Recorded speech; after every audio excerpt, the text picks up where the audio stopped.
noches, amables televidentes. Sean todos bienvenidos a esta plataforma Tribuna TV. Como de costumbre, Ramón Pimentel y quien les habla, Giovanni Morillo.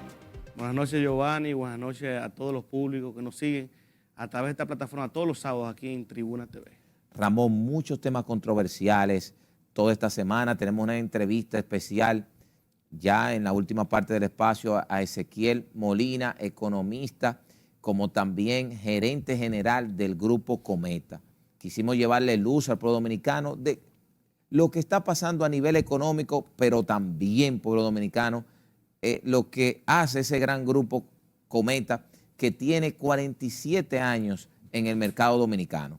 Queremos empezar con un tema controversial toda esta semana. Señores, el tema de Lisandro Macarrulla, una persona que ocupa una posición de prestigio a nivel gubernamental, muy cercano al presidente de la República, su hijo en estos momentos involucrado en el caso Medusa. Es algo importante porque desde hace mucho tiempo se habló de que su hijo estaba involucrado en el caso y no había salido a la opinión pública. Nosotros recordamos un sinnúmero de ocasiones cuando el abogado de Jean Alain, el doctor Carlos Balcácer, manifestó a la opinión pública por qué no meten a Macarrulla, a su familia en este caso. Fue, señores, una situación que se observó en toda la opinión pública de hace mucho tiempo. ¿Qué ha pasado ahora? Servio Tulio Castaño de Finjus, ¿qué dice la Finjus? Un organismo prestigioso de nuestro país que ve como prudente que tome una licencia el señor Macarrulla.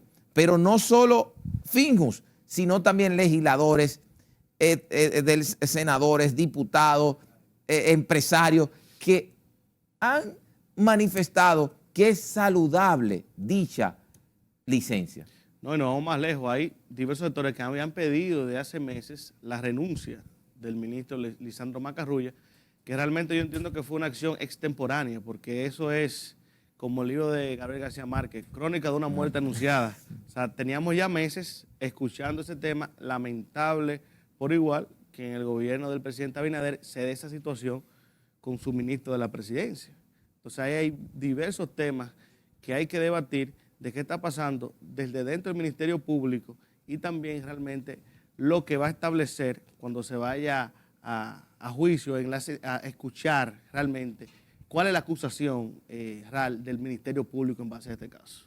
Sí, que es una situación, señores, que es un expediente voluminoso que confirma, y es la teoría del caso de parte del Ministerio Público, la teoría del caso de ese entramado que, señores, esta semana salió a la opinión pública las intenciones que tenía el señor Jean Alain de ser hasta aspirante presidencial, pero también salió en la opinión pública las intenciones, no las intenciones, porque eso fue la estructura política que se manejaba en la Procuraduría General de la República, y también las declaraciones controversiales de un suplidor que ganó un contrato y que tuvo la fuerza de afirmar, Ramón y amables televidentes, que él tenía que entregar hasta un 20% para que le pagaran los recursos. Y eso hay que verlo también desde el punto de vista político, porque Lisandro Macarrulla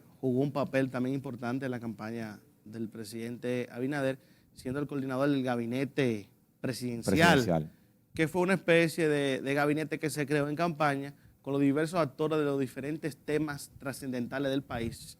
Y Lisandro es quien lo dirigía. Bueno, actualmente él solamente ha pedido lo que es la licencia, pero sabemos que eso va a llevar también en su momento o al cambio, porque viene agosto también, sí, que se espera también que el presidente haga unos cambios en ese tema, pero también hay que vislumbrar en la parte política específicamente cómo diversos actores que influyeron de manera positiva en lo que fue la campaña del presidente Abinader, ahora mismo están siendo señalados por diversas otras razones, que eso también le quita algún peso político a las intenciones del presidente Abinader de presentarse a una próxima elección. O sea que ese punto de vista también, Giovanni, hay que analizarlo. Hay un elemento importante que debe de poner, señores, a la clase política a reflexionar, porque aquí hay muchos actores que están con un discurso que Ramón es un ladrón, que Giovanni es un ladrón. Pero señores, cuando usted le está diciendo ladrón a su compañero, a su amigo, que es de la misma clase política de usted, usted está debilitando lo que son los partidos en la República Dominicana y muestra fehaciente lo que está diciendo nuestro compañero Ramón, que miren ahora, señores, que este caso no solo salpicó en el PLD, en la Fuerza del Pueblo, en el Partido Rojo, en el Partido Amarillo, en el Partido Verde, llegó a un familiar de un funcionario de este gobierno. Y es una demostración, señores, de las intenciones que tiene la justicia dominicana, en especial la procuradora Miriam Germán Brito, cuando llega a esta posición. O sea, ya todos los políticos deben de ser más cuidadosos a la hora de pronunciarse. No, y como tú mencionas, tenemos que esperar también la acusación formal que presente el Ministerio Público, porque muchas veces, y más ahora a través de las redes sociales y los medios de comunicación, y qué bueno nosotros que de aquí, de esta Tribuna TV, siempre somos bastante cuidadosos en los comentarios que expresamos, porque tenemos que esperar también que la acusación formal la veamos, porque muchas veces vemos que se hacen juicios mediáticos, o sea que sin llegar a los tribunales, sin el Ministerio Público expresar una acusación formal, y no me refiero solamente a este caso, sino al mismo caso de Jean Alain y otros actores también, que la prensa, nosotros que estamos en los medios de comunicación,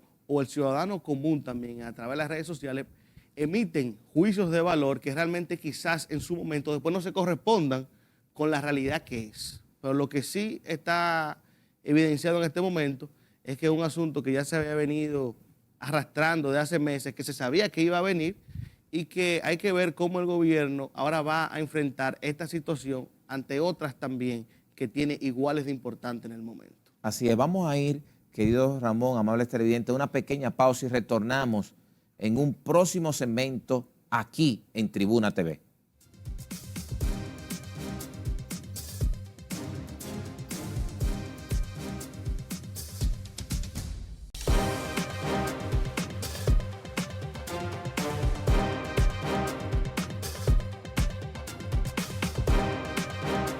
Seguimos en Tribuna TV. Un tema muy controversial esta semana que los partidos políticos se pronunciaron y es, pueblo dominicano, sobre la ley de extinción de dominio. El PLD, el Partido de la Liberación Dominicana, tiene una posición de que están de acuerdo, pero que debe de respetarse la Constitución de nuestro país. Pero asimismo la Fuerza del Pueblo se pronunció, el Partido Revolucionario Dominicano también se pronunció. Antes de analizar este tema, quiero pedirle a nuestro noble director las imágenes con audio de los diferentes, vuelvo a repetir, pronunciamientos de los actores políticos con relación a la ley de extinción de dominio. Adelante, director. La extinción de dominio como figura jurídica se encuentra su fundamento en la función social de la propiedad y las obligaciones que resultan de ella en el contexto de un Estado social y democrático de derecho. Esperamos que se apruebe porque la República Dominicana, todo el mundo está esperando este importante instrumento legal que nos va a ayudar mucho a luchar contra el crimen organizado. Y nosotros queremos salvar esta ley. Y queremos salvar esta ley porque esa ley es del Partido de la Liberación Dominicana. Entonces, si se conoce como una pieza ordinaria, indudablemente que va a ser recurrida por ante el Tribunal Constitucional. En este caso, el derecho a la presunción de inocencia, que es parte, ¿verdad?, de la tutela judicial efectiva, como el derecho de propiedad, que es un derecho fundamental, está establecido en el artículo 52 de la Constitución de la República, pues se logre el mayor consenso posible. Por eso ha establecido en su artículo 112 para estos casos que sea orgánica. Ahí pudieron escuchar a los actores políticos hablando de la extinción de dominio. Y es como decía Ramón, queremos una ley de extinción de dominio, pero para todos. Pero para todos. Yo creo que ese ha sido el tema de más debate en esta semana, aparte después de lo de Lisandro Macarrulla, porque todos los partidos políticos se han pronunciado en cuanto a ese tema. Una ley que tiene un tiempo ya en el Congreso Nacional. El propio presidente, la semana pasada, en la celebración de la independencia de los Estados Unidos aquí con la Embajada Americana, dijo que iba a instruir al PRM aprobarla. El mismo Paliza lo mismo también en un comunicado diciendo que iba a instruir al PRM a hacerlo. Bueno, ya está en el Congreso. Los diversos actores ya se han expresado en ese tema, pero ahora vemos que los actores de la oposición, dígase PRD, Fuerza del Pueblo y PLD, dicen que están de acuerdo con que se apruebe la ley de extinción de dominio, pero que esa ley no puede chocar con lo que establece la Constitución de la República y que también se incluye el tema de la elusión fiscal. Entonces no podemos entrar en el juego político de querer aprobar una ley, Giovanni, que tú eres abogado también, sí, igual que yo, que aprobar la ley solamente para complacer a algunos y que después esa ley sea llevada al Tribunal Constitucional y sea declarada inconstitucional. Entonces, lo mejor es que en el Congreso haya consenso y que luego el Tribunal Constitucional no tenga forma de cómo rebatir esta ley. Vamos a escuchar, querido Ramón, a José Ignacio Paliza, que es el presidente del Partido Revolucionario Moderno, que se pronunció con la ley de extinción de dominio. Adelante, director. Señores, basta de pretextos. La ley de extinción de dominio va sí o sí. Hemos convocado para el día de hoy a los legisladores de nuestro partido para que este importante proyecto de ley se apruebe lo antes posible. Dejemos atrás la vieja política y apostemos por transparencia y rendición de cuentas. Seguimos en Tribuna TV. Hay un elemento importante, Ramón, que nosotros desde que estaba en la oposición el PRM, siempre afirmamos que el consenso es vital en una democracia. Y yo entiendo que el PRM, si bien es cierto que tiene la mayoría, que está en el poder, tiene que tener esa herramienta siempre de su lado. No, y aparte de eso también, hay que recalcar al PRM, al Partido de Gobierno, que aquí hay una división de poderes. Está el Poder Ejecutivo, el Poder Legislativo y el Poder Judicial. Independientemente que el Partido de Gobierno quiera instruir o cualquier partido político, también los legisladores tienen iniciativa.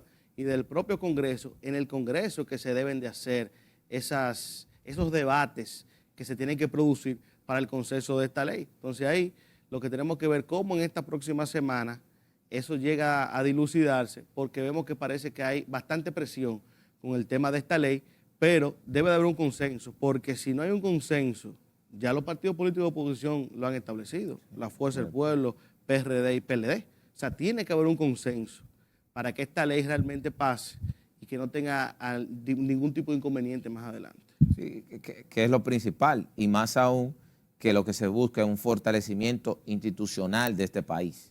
Mira, Giovanni, yo quería comentarte también, y tú lo sabes, sí, que en esta semana, precisamente el martes, se celebró el 61 aniversario de la llegada del PRD al país. Sabes que el PRD se formó en La Habana, Cuba. Y fue ese 5 de julio del 1961 que el PRD llegó al país con una comisión de don Ángel Miolán, Nicolás Silva y Ramón del Castillo.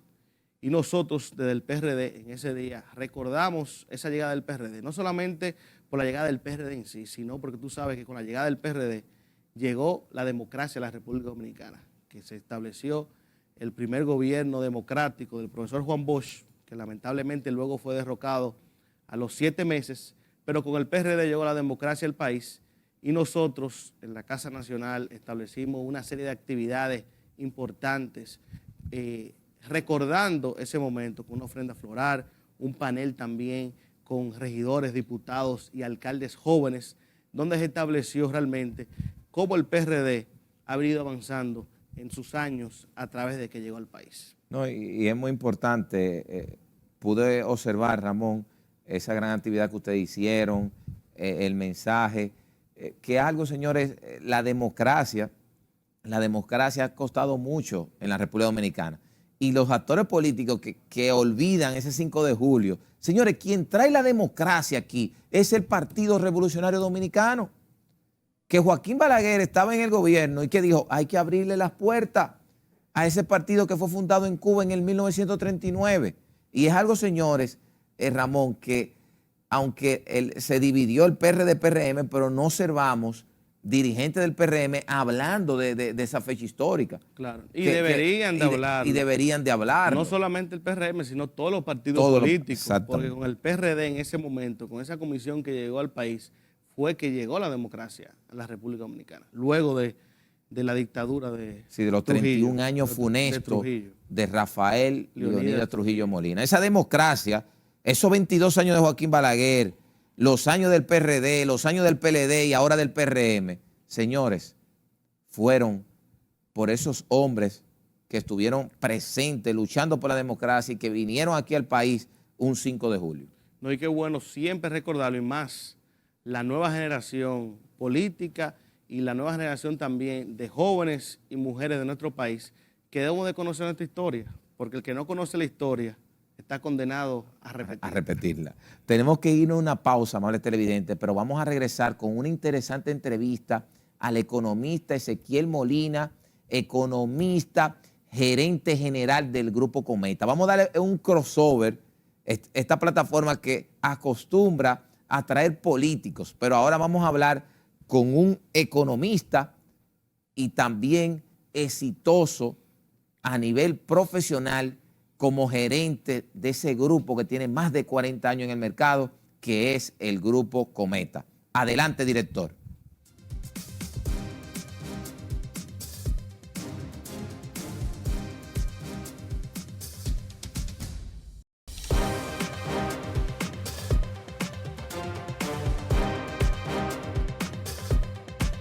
Como expresamos esta noche, se encuentra con nosotros un querido amigo, una persona que es nuestro compañero también de esta planta televisora RNN, Canal 27. Hoy tenemos el honor esta noche de entrevistar, vuelvo a repetir, a nuestro querido amigo Ezequiel Molina, economista, comunicador y gerente general del Grupo Cometa. ¿Cómo estás, querido hermano? Buenas noches, Giovanni. Gracias por invitarme. Querido Ezequiel, quiero aprovecharte en sentido amplio, en sentido lato, como decimos nosotros los abogados. Hay un tema, tú como economista, que queremos aprovecharte, y es el impacto que ha tenido esa crisis post-pandemia que ha afectado a todos los sectores productivos de la sociedad dominicana, y que muchas veces nosotros decimos al presidente y los asesores que hablan mucho del tema internacional, pero que el pueblo de a pie no entiende eso. El pueblo común. Pero el mismo tema que ha afectado al mundo entero, sí. que es el asunto de la inflación. Sí, decir. Exactamente. Bueno, realmente todos los países a partir de la pandemia tuvieron un programa expansivo en términos económicos. ¿Qué significa programa expansivo? Que pusieron dinero en manos de la gente, porque si no, pues las economías se cerraban completas. Entonces, ese programa expansivo era dinamizar la economía, o por lo menos que no se apagara, porque cerraron muchos negocios, y comenzaron a liberar dinero del encaje en el caso de la República Dominicana. ¿Cuál fue el programa? Liberar 215 mil millones de pesos para que puedan ser tomados por la población a un interés bajito. Y con eso, pues la gente consiguió préstamos para comprar inmuebles, para comprar vehículos, y además que mantuvieron un empleo. El gobierno le dio FASE, el gobierno también se agenció de dinero. Entonces, ¿qué sucedió con eso? Hubo lo que se llama la base monetaria restringida, una ampliación de ella, un 25%. Todo ese dinero en la calle, ya después de pandemia, sigue en la calle moviéndose. Y hay mucho más demanda que oferta. Entonces viene lo que llama un aumento de la demanda agregada. Es un aumento del consumo, para que entonces la gente tuya lo entienda. Es un aumento del consumo. Entonces el dominicano comenzó a consumir. Dominicano y en cada país, pero vamos a hablar de la República Dominicana. Entonces comenzó a consumir mucho, y mientras más consumo, mientras más demanda, el precio aumenta, porque es un asunto de relación precio. Cuando hay más demanda que oferta, los precios están más altos. Cuando hay más oferta que demanda, entonces los precios bajan. Entonces, en este caso, la demanda estaba por encima. Todavía, de hecho, aún con algunas restricciones en la oferta que está habiendo y un encarecimiento del dinero, todavía sigue habiendo mucho dinero, Giovanni, porque de los 115 mil millones de pesos, solamente se han podido recoger 110 mil. O sea que hay 100 mil y pico millones todavía que no están, que están en la calle, si se quiere. Aunque el Banco Central está haciendo un programa, tiene como una especie de programa, un cronograma, de ver cómo va recogiendo y no volver a soltar. Por lo que vemos, está dando resultados, aunque la gente no lo entienda así, porque aun cuando la demanda agregada no se ha disminuido tanto en términos porcentual como han subido las tasas de referencia, vemos que el Banco Central acaba de dar el dato de que el mes de mayo solamente hubo crecimiento de 4.8, el mes de abril 4.7, el mes de marzo 6.3, el mes de enero 6.1 y el mes de febrero 5.6. Si tengo buena memoria, más o menos así. Entonces fíjate que ya tenemos 2 meses que está por debajo de 5.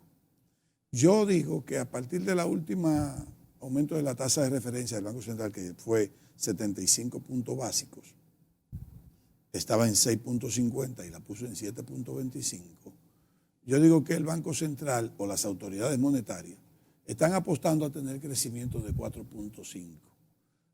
Habían proyectado 5.5 a principio de año, pero lo han tenido que ir bajando a partir de que tienen que bajar esa inflación.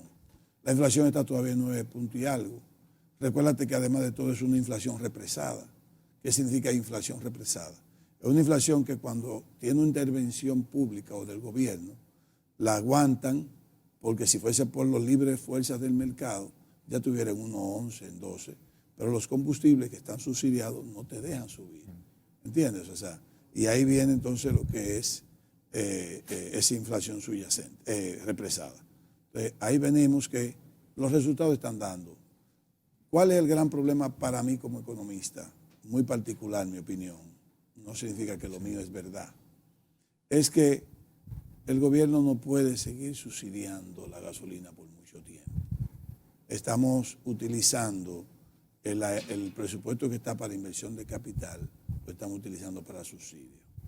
Para aguantarte está bien, pero si el gobierno prevé que esto se va a mantener el año, creo que vamos entonces a tener un problema más tarde, que es que la población se va a ver en una situación de que estamos comprando un combustible mucho más barato que los Estados Unidos, que son productores de petróleo, y se está acostumbrando a tener un petróleo que está por debajo de su valor.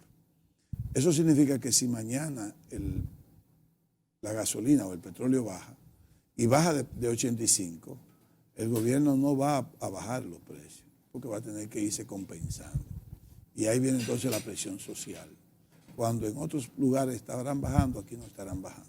Porque en otros lugares están subiendo y aquí no está subiendo. Y ejemplo fehaciente, querido Ezequiel, por ejemplo, se ve un reportaje en España, que en España, por quitarle el subsidio a los carburantes, ha subido todo, una inflación. Lo que pasa es que en otros países, igual que en los Estados Unidos, no es tan fácil subsidiar algunos productos. En países como Europa lo que dan son programas, y como España, continente europeo, país de España, lo que dan son programas sociales, pero no pueden subsidiar algunas cosas. Creo que por norma, por leyes internas de ellos, tratan de no subsidiar. Precisamente ¿por qué? Porque esos países se cuidan mucho de generalizar los subsidios. Si tú te pones a ver, aquí estamos subsidiando un combustible que lo compra el rico y lo compra el pobre o el de clase media. Se ha estado hablando de que solamente se subsidia el combustible que no es premium. ¿Está bien? Sí. Pero ¿qué sucede? Ya hay un grupo de clase media, Giovanni, que usa el combustible premium. ¿Por qué? Porque esa clase media, como tuvimos una economía durante 18 años o 17 años estable, hubo un crecimiento de la clase media, hubo una movilidad social vertical, donde la gente de pobre pasó a clase media, de clase media baja pasó a clase media media, media media alta, de media alta a alta. Entonces, ya tú compraste vehículos modernos de $35,000, de $40,000, de $50,000, de $60,000. Entonces, esos vehículos demandan el combustible premium. Pero si le quitas el subsidio, esa es la clase media que tú vas a castigar. Entonces hay que tener mucho cuidado. Yo no digo que no se lo quiten. Yo lo que entiendo es que no debe ser subsidiado el combustible completo.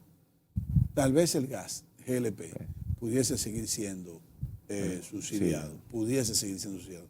Y yo creo que ahí en ese puede haber un poquito más de control de que el combustible gas, el GLP, que se venda por tanque, por los camiones, ese no se ha subsidiado. Y por estadística se puede averiguar. Ezequiel, ¿no sería una tarea difícil para el gobierno que ahora en agosto cumple 2 años y que se aproxime un proceso electoral, los subsidios en estos momentos? Porque si lo quita, puede impactar la preferencia electoral, porque, como decía, el pueblo de a pie no entiende muchas veces la situación. El gran problema es que... O sea, sería aguantar más. Voy a cogerle un término a un economista amigo mío.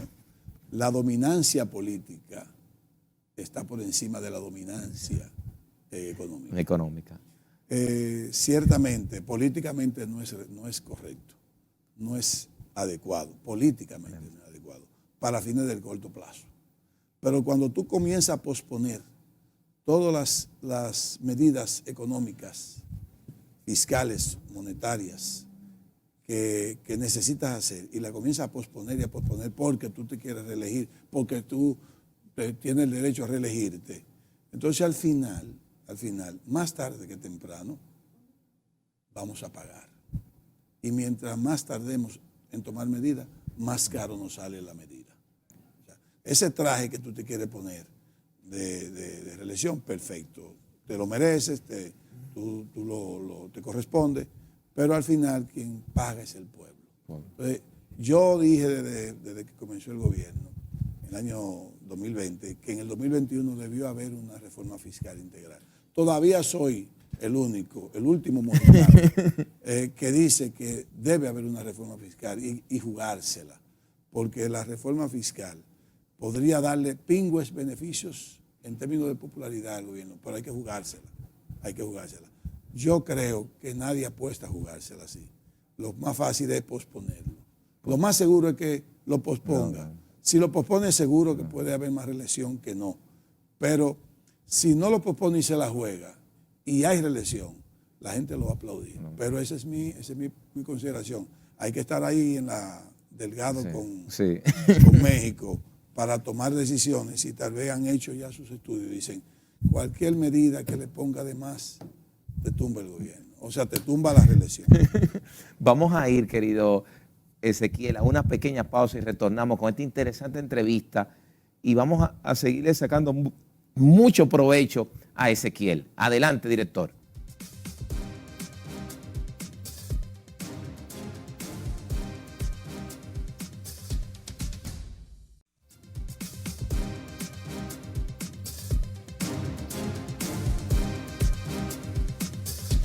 Seguimos en Tribuna TV. Ramón, nosotros siempre hemos dicho que hay que darle un stop muchas veces a la política. Nosotros entrevistamos a muchos políticos y hoy tenemos el honor de tener a Ezequiel, economista, gerente del grupo Cometa. Qué bien nos sentimos, Ezequiel, porque hay que llevarle mucha luz a ese pueblo dominicano que nosotros entendemos que está muy consciente. No es el mismo pueblo de hace 15, 20 años. Pero tal vez la gente ya lo televisa a ustedes por la política. Yo quiero hacer una pregunta a él. Ante un momento de tanta incertidumbre que se vive, tanto en el país a nivel global, ¿qué podemos esperar los dominicanos a nivel económico durante este año y los próximos 2 años que quedan de gobierno actual? Bueno, no voy a valorar la parte económica por los años que le quedan al gobierno, sino por el panorama mundial, para no politizar un tema. Porque no me gusta hablar de política en televisión. Uno habla de vez en cuando, pero no es muy fuerte en televisión. Todos los dominicanos somos pelóticos. Hablamos de política y de pelota, pero ese no es el tema ahora. ¿Qué puedo yo decir al dominicano? Yo no me gusta decir que lo peor no ha llegado. No me gusta. Lo que puedo decir es que todavía podemos ver un poquito más de dificultad económica. Siento que el Banco Central, las autoridades monetarias van a aumentar de nuevo más, tal vez en un mes, tal vez en 2 meses, la tasa de referencia, de política de referencia. Es posible que veamos una tasa de política de referencia de 8% en vez de 7.25 como está ahora. Eso significa que vamos a encarecer de nuevo el dinero, vamos a desincentivar la inversión para poder desincentivar la demanda agregada, que es el consumo. Eso es lo que manda, porque una inflación a 9.50 o en 10 o en 11 no es posible, ni de hecho, y ahí sí te digo, ni políticamente hablando sería bueno, porque si hay un tema pendiente de reelección, al gobierno mismo no le conviene que la inflación llegue tan alta para el año próximo. Sin embargo, vemos que las medidas están tomándose más o menos bien, porque le decía en el segmento anterior que nosotros crecimos 6.1 en enero, 5.8, 5.6 en febrero, 6.3 en marzo, 4.7 en abril y 4.8 en mayo, para un promedio de 5.6. El programa que dice, o sea, el plan era 5.5. Si yo tengo un plan de crecimiento de 5.5 para el año 2022 y tengo que disminuir la inflación, lógicamente que voy a aumentar otra vez la tasa de política, porque yo me voy a conformar o con 5 o con 4.5, que será un buen crecimiento. Lo ideal es no bajar el consumo por debajo de 4.5 para que no comiencen a perderse los empleos, para que las empresas no comiencen a cerrar o parcialmente cerrar. ¿Qué esperamos? ¿Qué yo aconsejo? Yo le digo al dominicano, no quite tantas tus costumbres ya nosotros tenemos una forma de vida. El dominicano ya subió su nivel de vida, subió sus expectativas de vida. El que consumía, por decirte algo, que iba 3 veces o al año de fin de semana a hoteles, porque vaya 2, pero que no debe de ir, porque también te afecta un poco la parte psicológica, Ramón. O sea, y ahí comienza uno a ver el índice del miedo en materia socioeconómica. Cuando la población se llena de miedo y de temores, que no es lo bueno, yo creo que en eso don Héctor Valdés Albizu ha sido una persona ideal para manejar la parte monetaria, porque es una persona optimista. El presidente actual, Luis Abinader, también es optimista. Eso es bueno, porque los presidentes o los gobernantes no deben imprimir temor, ni infundir temor ni incertidumbre en la población. Claro, hay que concientizarlo con medidas, pero no podemos infundir el temor, porque si le ponemos el índice del miedo a la población, creamos una situación que puede ser falsa. Porque si la gente comienza a decir que estamos mal, no, vamos a estar mal. Aunque no lo estemos. Aunque no lo estemos. Ezequiel, quiero aprovecharte también en tu función de gerente general del Grupo Comet, una empresa que tiene en el mercado más de 40 años, que a partir del 1996 tiene ya la función de fabricante e importador.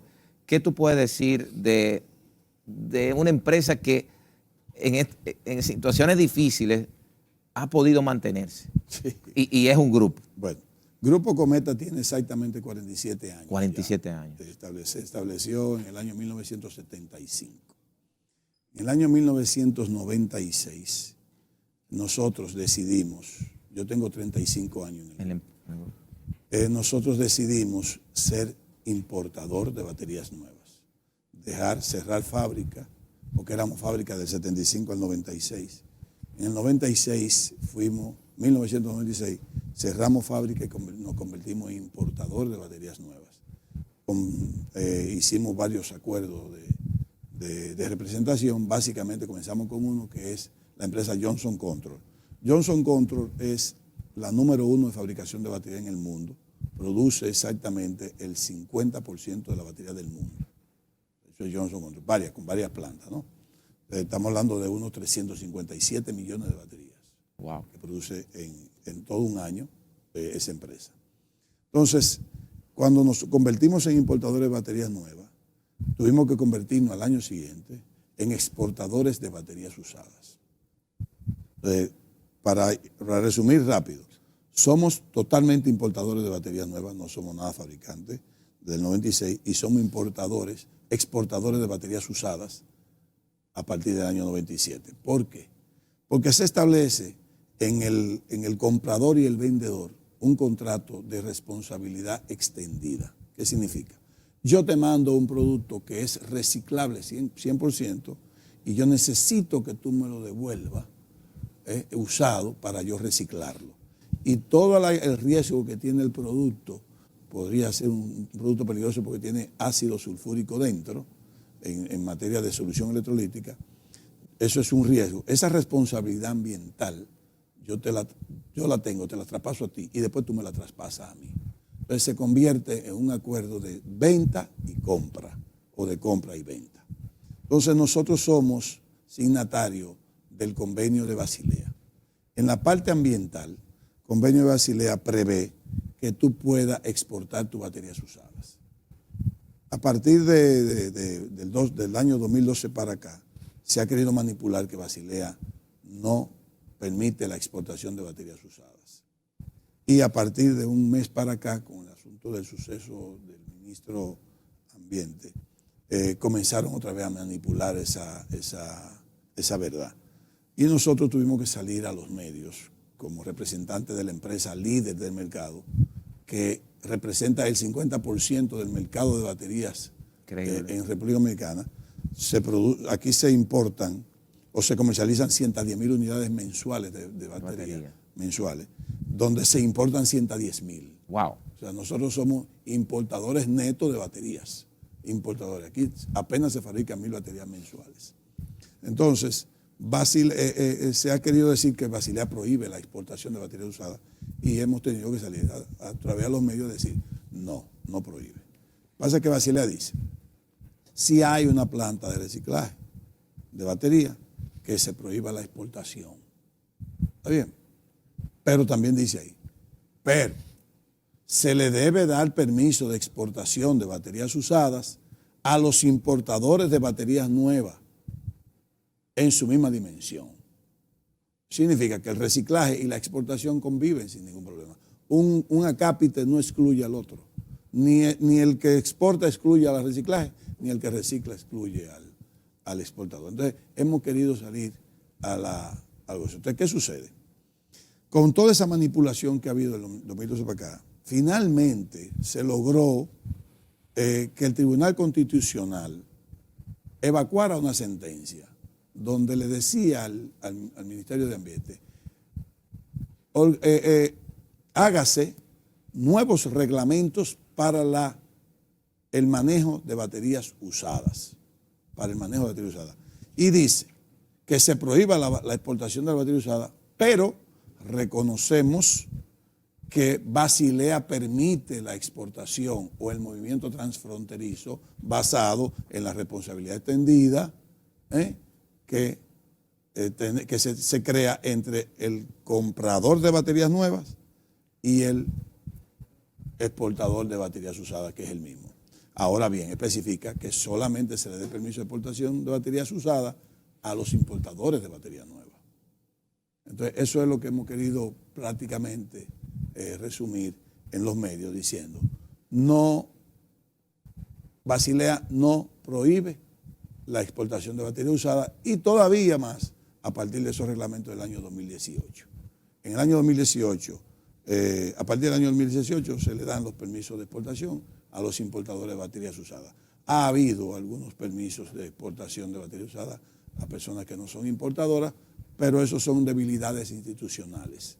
En el caso del Grupo Cometa, nosotros siempre hemos tenido todos los permisos de exportación de baterías usadas, porque aparte de tú tener un permiso ambiental, que te lo da el Ministerio de Operación, tú tienes que sacar anualmente y renovarlo los permisos de exportación. Son cosas que están. Ahora, no te van a dar permiso de exportación de baterías usadas si no tienes permiso ambiental y si no eres importador de baterías nuevas. Ante esos números que tú mencionabas de importación de las baterías, ¿qué tanto ha afectado el tema pandemia, COVID-19, en la importación en estos últimos años? Mira, no. En el año de pandemia hubo mucha importación de baterías. En el año 2021 hubo mucha también, pero lo que ha afectado la importación de baterías en el caso de las de inversores es que cuando un gobierno da un buen régimen de energía eléctrica, se va menos la energía en tu casa, tú necesitas menos de las baterías de 6 voltios y eso disminuye la importación. Ahora imagino que han subido por los apagones. Subieron así, gracias a Dios, subieron. Que me disculpen los que le sufren, pero el mal de uno es bien para otro. Ahora no nos alegramos de eso. Yo creo que el país necesita resolver el problema eléctrico. O sea, nosotros tenemos la capacidad y tenemos la resiliencia para poder soportar esa disminución del mercado. Y la capacidad de transformación, así como lo hicimos, que fue lo más radical que hemos hecho, de convertirnos de fábrica a importadores, eso significa capacidad de reacción. ¿Por qué? Porque sabemos cuál es el futuro. Grupo Cometa sabe qué quiere en los próximos 20 años. Ezequiel, nos queda poco tiempo, pero quiero aprovecharte, quiero seguirte aprovechando. Uno de los temas esenciales de este programa y que son la materia prima, son muchos jóvenes profesionales, jóvenes que están involucrados en la política, muchos que son abogados, emprendedores. Tú tienes más de 35 años representando al Grupo Cometa. Sí. ¿Qué tú le puedes decir a esos jóvenes emprendedores en cualquier tipo de negocio, con ese éxito que ha tenido esa empresa?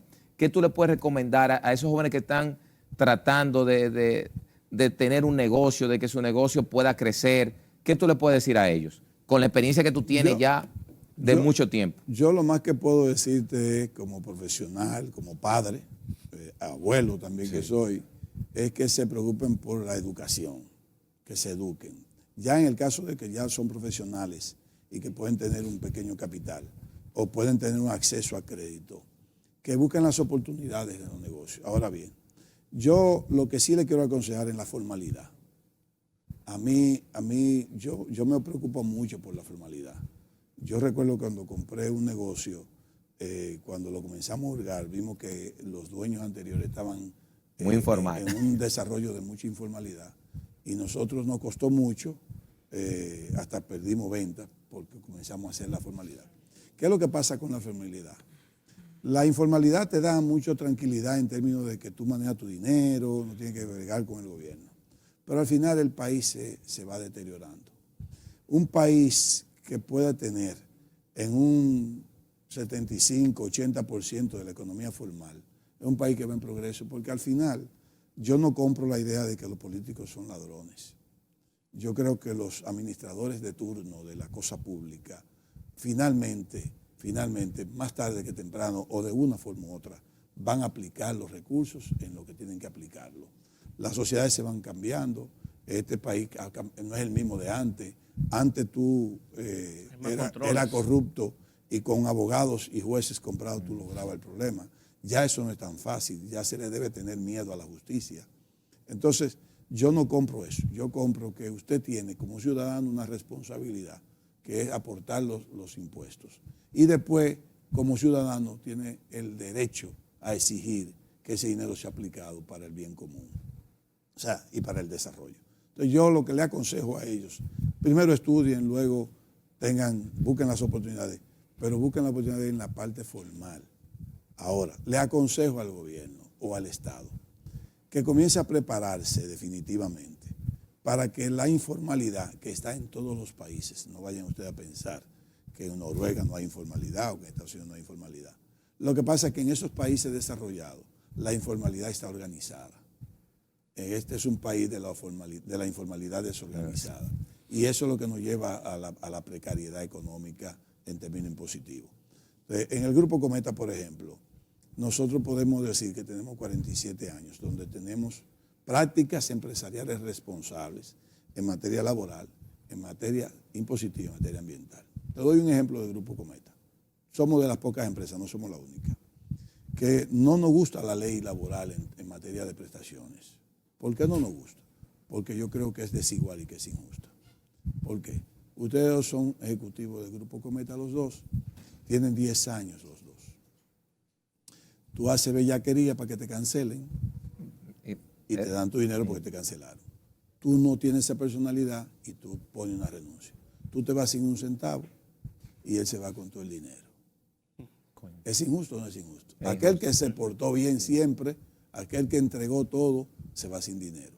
Aquel que se portó mal, que duró 5 años portándose mal para ver si lo votan, le dan todo el dinero. Entonces, en Grupo Cometa no es así.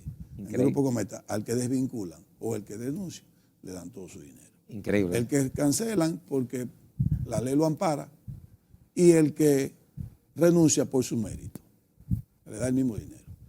Si todos los empresarios pensaran así, claro, fuera muy importante. Es que la ley es injusta. Sí.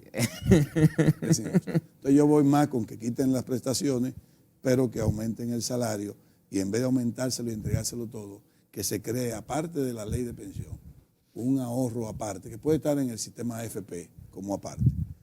Y yo he hecho una ecuación pública, así abierta, donde le demuestro al empleador o a los sindicalistas que un mejor salario, donde se obliga al ahorro obligatorio hasta que tú puedas tener desempleado, te da más dinero con la prestación, mucho más. Y Ezequiel, un punto importante, que aquí el dominicano común de que recibe sus prestaciones ya no quiere trabajar, compra un carrito para ponerse a taxiar, pone un pequeño negocio, todo el mundo se convierte en informal. Claro. Y quiere su dinerito para poner lo que sea. Claro, porque el empresario lo que pasa es que tiene que tener la libertad de desvincular al empleado, de vincularlo, no de maltratarlo. Hay que dejarle sus derechos, hay que definirlo mejor, pero tiene que tener la libertad.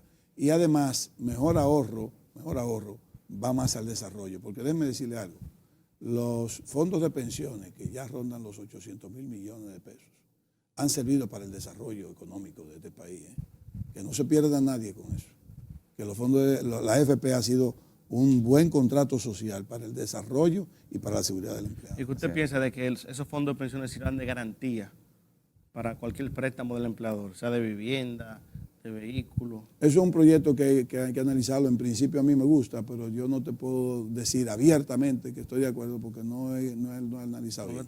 Pero sí estoy de acuerdo en que sirvan de algo. ¿Está bien? O sea, Ezequiel, queremos darte las gracias. Para nosotros un honor, una distinción que estuviera llevándole luz al pueblo dominicano a través de esta plataforma. A ustedes. Gracias. Gracias, Ezequiel. Estuvieron con ustedes Ramón Pimentel y quien les habla, Giovanni Morillo. Será hasta una próxima entrega.